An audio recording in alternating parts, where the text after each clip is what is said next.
Siamo con Lorenzi, direttore sportivo del Brusaporto. Buongiorno direttore. Allora, un 1-1 che insomma nel primo tempo il Brusaporto un po' in difficoltà, poi nel secondo è salito. Ci sta il pareggio, si poteva ambire anche a qualcosa di più? Ma diciamo che è stato, come hai detto te, è stato un primo quarto d'ora, 20 minuti un po' difficile, anche perché venivamo da una partita di domenica finita non benissimo, quindi c'erano un po' di scori. Però devo dire che i ragazzi in grande emergenza d'organico sono stati bravi a reagire. Penso che il pareggio sia sacrosanto, anzi forse ai punti avremmo meritato qualcosina in più noi, insomma, visto il secondo tempo. Nel finale entrambe le squadre, anche tutti i giocatori in campo, hanno avuto qualcosa da ridire sull'arbitro. Lei ha qualcosa da dire in merito? Guardi, preferisco non parlare perché dopo quello che ho visto domenica, in 30 anni di calcio, mi basta e avanza. Va bene così, oggi penso che sia stata una gara diretta bene, i miei dicono di un episodio su Sciaudone che poteva dare gli estremi, però va bene così, dai, dopo la partita di domenica per noi era importante ricominciare a muovere la classifica, insomma. Grazie direttore, in bocca al lupo. Grazie Crepi, grazie.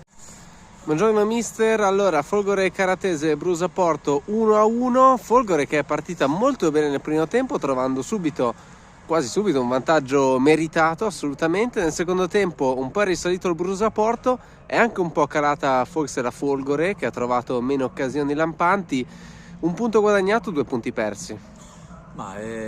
Sicuramente la prestazione è stata positiva, anche se macchiata da alcune situazioni dove andavamo a farci del male da soli. I ragazzi hanno fatto secondo me degli ottimi 45 minuti, anche se abbiamo giocato contro una buona squadra che sapeva cosa faceva e quindi non era facile batterla, tenendo presente che comunque ai suoi 39 punti in classifica non era facile. Come ben detto, si è andato in vantaggio, abbiamo avuto anche l'occasione per andare a raddoppiare con la traversa, poi il secondo tempo secondo me dovevamo aggredire un po' di più, gli abbiamo fatto prendere campo e ahimè c'è stata questa punizione dove sono stati bravi a rubarci il tempo di entrata, si è persa la marcatura e sono riusciti a pareggiare. Abbiamo avuto anche la forza di poter andare avanti, però poi dopo fino alla fine abbiamo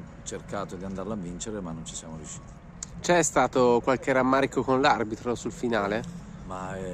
Ragazzi, in questa categoria ovviamente ci sono tanti errori, li facciamo noi, li fanno anche loro e quindi sono esperienze di campo che fanno anche loro, quindi bisogna anche accettare quelle che possono essere le cose a favore e le cose contro. Oggi più di qualche cosa è stata contro e non ci attacchiamo all'arbitro, anche se tante volte la rabbia di qualche decisione ti porta a pareggiare o addirittura a perdere la partita, fa parte del gioco. Grazie mister, in bocca al lupo per le prossime. Crepi.